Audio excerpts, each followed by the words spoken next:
This is Mike Balaban with another episode of our podcast series, Bammer and Me. Today, I'm fortunate to have as our return guest 5 years later, Dastan Kasmamytov.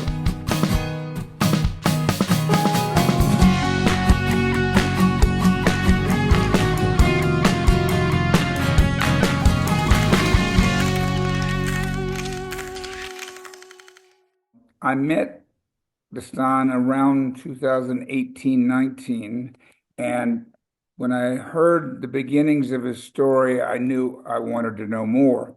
So we ended up having two different episodes where we divided his life to that point in half. The first half of his life, he's from Kyrgyzstan, a Central Asian former Soviet Union republic, which, like most of the regions in that area, are intrinsically homophobic. They come from a Muslim background. The religion is not disposed to homosexuality, and it's not easy living in that country or any of the other nearby countries, certainly as an openly LGBTQ person.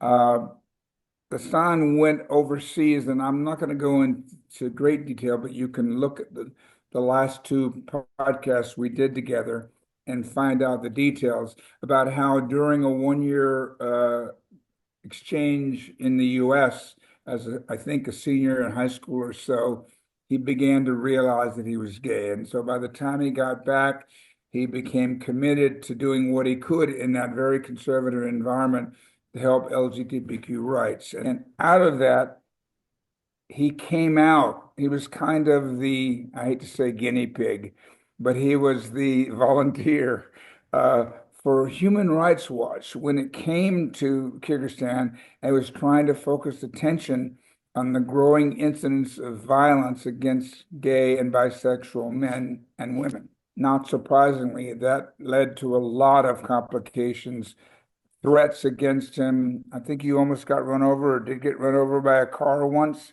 and ended up in the hospital. And in the final analysis, even his parents had said to him, "You've got to leave for your own safety." And out of that, he emigrated eventually to Germany. And there's another trip in there that you can listen on the earlier episode about how he did a bicycle trip from Kyrgyzstan to Germany, trying to stop at various places along the way and meet with the LGBTQ local populations. And in the event, he ended up in Germany, and that was the first episode. The second episode discussed what happened subsequent to his arrival in Germany. Now, in the latter years of his life in Kyrgyzstan, particularly while he was becoming an activist and having threats against him, he would disappear into the nearby hillsides for some solitary alone time and got into mountain climbing. And mountain climbing in Kyrgyzstan is kind of like the national sports, like the Super Bowl of Kyrgyzstan. And so it's a big deal. And as he got more and more into it, I'll let him talk about it in a moment. He learned about a kind of a global de facto competition called the Seven Summits.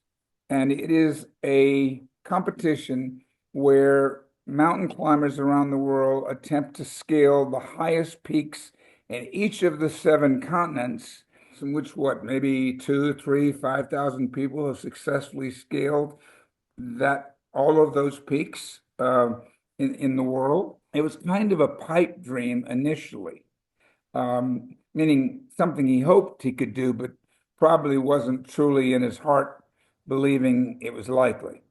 But after he made his move to Germany and would end up getting a permanent residency there, working papers, and became an IT developer, working a full-time job, which means earning a salary, he began to be able to build into his lifetime time and expense for that effort. Plus, he created a we call a 501(c)(3) in the US, but you would probably call it a Non-profit organization. nonprofit organization in Germany, where people can donate money to the effort. So if, for example, you listen to this conversation, decide you want to be helpful, we'll provide the link and you can make a contribution. What we're going to do today is leave behind those first two episodes, Life in Kyrgyzstan and the beginning of the Pink Summits, which is the official name for the LGBTQ effort to scale 7 summits, and let Dastan kind of tell us where things have gone since we last spoke. And I'll interject every now and then with a question. Perfect. So take it away. So, yeah, in the last few years, there were like a lot of exciting things happening around Pink Summits. So as a core team, we grew as well. So there were more people joining our 7 summits expeditions, but also get connected to other queer mountaineers, rock climbers, paragliders, or anyone who love outdoor sports. We started to create community events together, hike prides, climbing pride events around Europe, but also in Central Asia. We started also a new project, which is called Queer Heroes Outdoors, and that basically documents and collects stories of LGBTIQ people who do outdoor sports and have really inspiring, crazy stories, also very personal stories. And that this whole also project is aimed at bringing more visibility of LGBTIQ issues through outdoor sports in general. So this is like just one example, of a plethora of things that we started to do with the Pink Summits campaign. It was initially a campaign that was focused only on those 7 or 9 summits, but now we do much more than that. But let's focus first on the initial program of the 7 summits. So after scaling Kosciuszko in Australia, Kilimanjaro in Africa, Mont Blanc and Mount Elbrus in Europe, we then tried to climb Aconcagua, which is the highest mountain of South America. Which one is that? Aconcagua. It's in Argentina. Mhm. It's almost 7,000 meters. And this one was one of the mountains where my boyfriend joined as well. Yeah, and that mountain turned out to be a challenge for us, especially for my partner, even though the mountain is not actually technical. But because of the high altitude, it is actually one of the highest mountains we did so far. I have a question for you. Mhm. The U.S. bicentennial was in 1976, and I was Mhm. 24 in my first job at the U.S. Treasury Department. And one of my friends from graduate school was a mountain climber along with his fiance. And they trained a lot everywhere in Colorado and what have you. And they led the bicentennial expedition in the US on July 4th, 1976, to climb Mount McKinley. And unfortunately, when they were on the ascent, Mhm. they encountered two things. Number one, Ed Gulike was his name. Ed experienced acute altitude sickness, a pulmonary edema, where you're apparently, particularly in young men who are often stronger than and can move more quickly, the quick speed at which you climb sometimes leads to a complication where your lungs flood with fluid because they're not able to absorb it. And so that happened to him. And the second thing that happened that was unfortunate was a storm of some type, blew up, at 20,000 feet, and they were locked in. They could not get the helicopters or anything in to rescue him. And in the end, Ed died on top of Mount McKinley, leading the bicentennial expedition. So, because of that experience and that memory, I'm always mindful and concerned when I talk to people like you. How do you prepare for that? How often does that kind of thing happen? Have you ever, either yourself or anybody you know, experienced it, etc.? Right. Um, that's true. Mountaineering is dangerous, especially on those high mountains like Denali. It is more dangerous actually to be a LGBTIQ activist in countries like Kyrgyzstan or Tajikistan. It's of course like two different risks, of course, but I would say based on my experience, being an activist actually poses much more risk that is not that easily mitigated as a mountaineer or alpinist, because as a mountaineer you can always turn back from the mountain. You can go down, you can calculate your risk and say, okay, no, I'm not going there. But as open activist somewhere from, let's say, Kyrgyzstan, often you don't have that choice. Yeah, back to Mount Aconcagua. It's the mountain that is not that technical. You can basically walk there to the summit. It's very high. And because of that high altitude and strong winds, unpredictable weather, we had to wait a long time before we had even the small weather window. It's actually an issue for all those big expeditions that if there is like a small weather window, people try to rush to the summit because it's just like 1, 2 days usually. And we're all aware of those like pictures that circulated in social media, the pictures of Everest where people were standing in the line. And this happens actually in not only on Everest, but on Aconcagua, on Denali, on many other mountains where, I mean, not really standing in the line, but like that people are trying to squeeze in into this window of weather opportunity. So are there usually too many people trying to squeeze in that short window? Yeah, but and we were a bit unfortunate. There was like very strong snowstorm back then, and even the rangers, park rangers there, they were like really surprised, and they were telling us it's like they have never seen something like that. Yeah, so we were a bit unlucky with the weather, and right before our expedition ended, we had a chance to go up.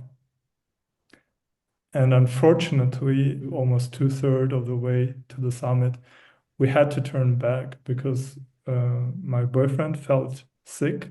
I would say he has even more mountaineering experience, right? And he's stronger, yeah, than me, like honestly. And I was like shocked and surprised how his organism reacted high up there.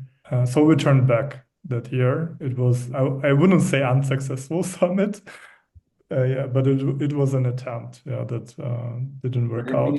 means you have to return to try to scale the top, right? Yeah, we completely abandoned, yeah, Right. Concagua that year. It cost a lot of money. After the summit, I was also like a bit down psychologically that it didn't work out. But I was also happy, of course, that we are safe and healthy. Yeah, so it's kind of a mixed, weird feeling when we left the mountain. But So which piece we, have you scaled fully? and then 2 years later, last year, we tried to scale it again. This time there were four of us in the team. Of course, again, like all our expeditions are LGBTIQ led. In this case, like we organize everything by ourselves. All of our team members were gay as well, so it was really cool to have this gay-led gay expedition. And this time we had again some issues. So one of the team members went with us to almost to the highest camp, but had to return back because of the altitude sickness. And there were three of us left on the highest camp. On the way to the highest camp, there was a group of Russian-speaking homophobes who were making like stupid homophobic comments about us because they saw the rainbow flag hanging on my backpack. Right. It was funny that they were trying to tell macho jokes about us, but they were the ones who used the porters, for instance, who were carrying their backpacks and their stuff up. There were other staff who were like cooking dinner for them, breakfast, who were putting the tents for them, collecting water for them. And we as a gay team were doing it all independently and by ourselves, carrying all everything with us to the higher camps. On the last day on the summit push, at the same exact spot, the same thing happened again. So this time with the another guy who was with us, he had some issues with the altitude, and the question was like, who will turn back? Should we all turn back, cancel our summit attempt? But my boyfriend told me, no, you continue. I'm gonna go back with him because he also didn't feel really well, and that was our, let's say, group decision that I would continue solo and they will turn back. You made it to the summit? In the end, I made it to the summit. Yeah. I was quite sad that like it didn't work out with the whole team, unfortunately, because like the most powerful and exciting and beautiful moment actually standing on those summits is not standing alone, but with the whole team. And this time was the first mountain where I cried. Yeah, I almost cried because not because I did it, I was on the top, but because something big was missing there. And it's a team, it's also my boyfriend, of course. It was, again, a very strange mix of all feelings of happiness and sadness at the same time. So which countries and peaks have you successfully scaled at this point? The year before that, I did also Denali in Alaska, the highest mountain of the United States and also of the North America. And there are two more mountains left. Actually, the most expensive mountains, and that's why we made a break, a pause to save some money. Which one did you say was expensive? One is in Antarctica. Okay. Antarctica. And the other ones you have to climb still are what? Everest as well. Everest, okay. Yeah, on Asia, the husband. So those two mountains are left, and because of the price, and it's not affordable for us at the moment. So we started to do other programs that are also famous among the mountaineers, and interesting. One of those are snow leopard mountains. Those are 7,000-meter high mountains in Tajikistan and Kyrgyzstan, and 7 summits of the Alps, for instance. There are 7 highest mountains of each alpine country, so to say, like of Germany, of Austria, of France, and so on. So we have other projects going on at the same time while we are basically waiting for the moment when we have enough resources How financially. much money will it take to climb the one in Antarctica? I don't know exactly the prices right now, but they're usually like 50,000 $50,000 dollars or euros? Euros or dollars. It's right now Right. more or less the same. Yeah. So those are very expensive mountains because of the logistics, and maybe that's also the reason why the other Kyrgyz guy, who's like my competitor from Kyrgyzstan, who wants to be also the first Kyrgyz ever to do the 7 summits. Yeah, he actually has only one mountain left. It's in the Antarctica. Yeah, he did already Everest. So he's a bit faster than me right now. I think he ought to combine with you guys, wait for you to climb Everest and then go to Antarctica together. Yeah, there could be an option, but yeah, we'll see. Yeah, we'll see. Yeah, that would be a really good idea. Kyrgyz unity, right? Exactly. Yeah, but I'm afraid that he would not agree to that. Right. But I don't know. Maybe I should approach him. You never know. You never know. Exactly. So tell us what happened on Denali. Oh yeah, Denali. It was one of my most beautiful expeditions so far. I remember when I got to the glacier on the first day of the expedition, and it was like, wow, this is something very different, like in terms of landscape and all those majestic, huge glaciers around. I have never seen something like that. It was really beautiful. It can't really express the vastness and the beauty of the place. This is the mountain where like you basically pitch a tent on the snow right away on the first day. Yeah, where you have to carry all like 70 kilograms. I had like probably in total, I don't know, 20 kilograms in the backpack and then the rest on a puka, on a sledge behind. It was again very challenging expedition because of the weight, because of the weather conditions. There were several snowstorms. It was really cold. On the highest camp, for instance, I needed almost an hour to cook water. Yeah, but at some point you just get used to this severe kind of environment you're in. When we pitched the tent, we put rainbow flags always. We like queered basically every single camp.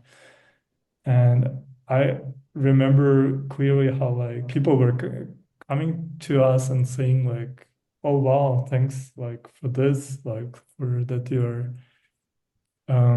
showing the flag." It was like a very warm kind of feeling in this coldness, this vast coldness. So Do most people who see the flags react or not?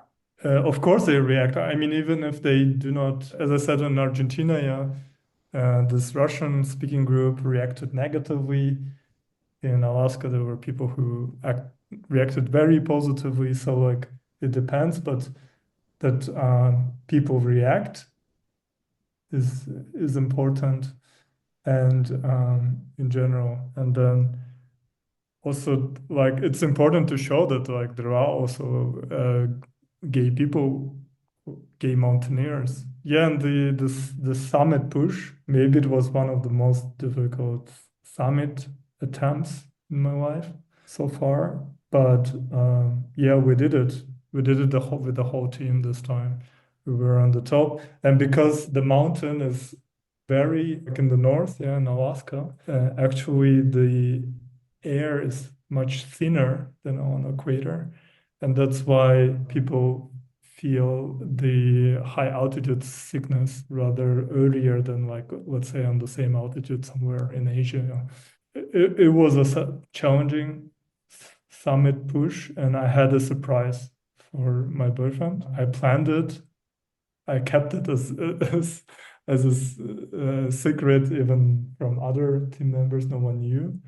And it was a complete surprise when we were standing there on the top of Denali with this unimaginable, majestic landscape around. It was a sunny day.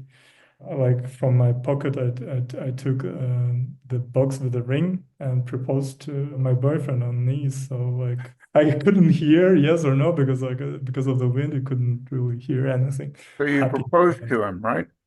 Right, right. Yeah, I You proposed to got him. down on one knee. Exactly. Yeah.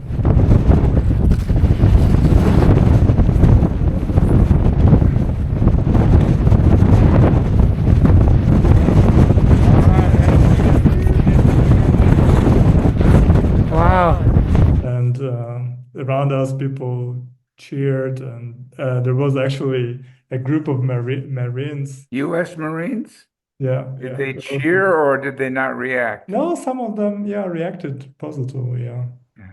which was Good. Yeah. It's too bad that can't be seen in Kyrgyzstan. I Yeah. I realize that would be problematic, but Yeah. I don't know. Maybe it was the highest ever marriage proposal at would all.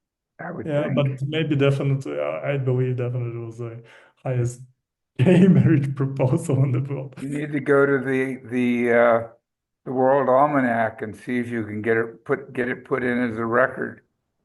Yeah, no, we don't need that, but like, yeah, it's just like a fun fact to remember the whole our life. The most important thing is, of course, to return back because proposal is a important thing, but most important thing is to come back safely from Denali. It's still a very dangerous mountain, especially if it's organized independently and by ourselves, because there's additional risk that there are no like guides or no local guides who know everything or are more experienced, so to say. Well, just given my example from 1976, he was extremely proficient mountain climber, had done so many high peaks, was training, running 5 miles every day, and was 25 years old. So everything was okay, all right, and still he died. So the mountain can be very unforgiving. Um, I mean, True. I suspect every mountain you've climbed has probably been different in some way or other, but do you feel those differences or not? Definitely, yeah. I mean, again, Denali was one of the most challenging mountains. There were actually people who died. So one from Japan died the days we were there. We've seen helicopter trying to rescue and find him. Guy from Malaysia who died.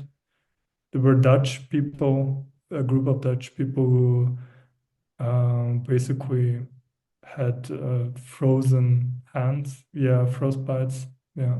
Has Pink Um, Summit's um, crafted a mission statement or a value statement, kind of what your goal is, what you hope to accomplish in terms of both bringing climbing to larger numbers of people, but also to making it more open to the LGBT community. Do you have something written about that? yeah, exactly. So the general mission is bring more visibility of LGBTIQ people through outdoor sports. Yeah, but we have different objectives. Yeah, so like one of the initial objectives was to bring visibility through achieving those programs like Seven Summits or Seven Summits of the Alps, or now the Snow Leopard in Central Asia, things like that. And through those expeditions, to show that yeah, we are strong, and we're doing things, achieving things in sports, in particular in mountaineering. Are you getting more exposure or coverage in outdoor activity magazines or TV programs or whatever? Are you finding that it's easier to get attention now for what you're doing? Yeah, it's getting better in that sense as well, because community events. Yeah, so we basically organize pride events in the mountains as well, especially in such countries as Kyrgyzstan, yeah, where there are no pride events. It's a great opportunity to get together as community, to celebrate who we are, and to celebrate in a safer manner, because you can't have pride event in Bishkek and the capital. Yeah. We can't guarantee the safety of people. Like it's not possible at the moment because of the laws, because of the homophobic society, and the alternative pride event that we can offer and we can do is something like, yeah, Pride hike that we organized almost every year except last year. That's very inspiring to see those young people coming together, celebrating who they are, having this safer environment, trying to bring rainbow flags to the top of the rocks. Yeah, it's just like a cool feeling, like especially in this very conservative, homophobic environment. Where was that? It was near Bishkek in Kyrgyzstan. Yeah. Okay. Wow. And, and this year again in June, we're organizing another community event in Kyrgyzstan where we're gonna hike to one of the mountains, create this opportunity and a safe environment for people to come together. Yeah, unfortunately, especially after the recent wars, last year, our parliament in Kyrgyzstan introduced the legislation that prohibits any propaganda of homosexualities, as in Russia. Because of this legislation, our LGBTQ organizations in Kyrgyzstan, they're closed now. It Yeah, had to dissolve because of that law. exactly. Yeah, Right.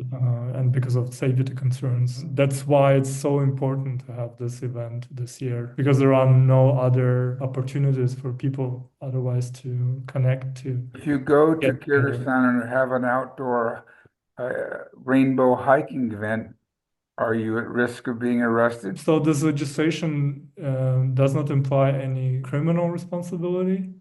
Yeah, it's only administrative responsibility. So you need to pay huge fine. I don't know, several hundreds of euros, I believe, or thousands even.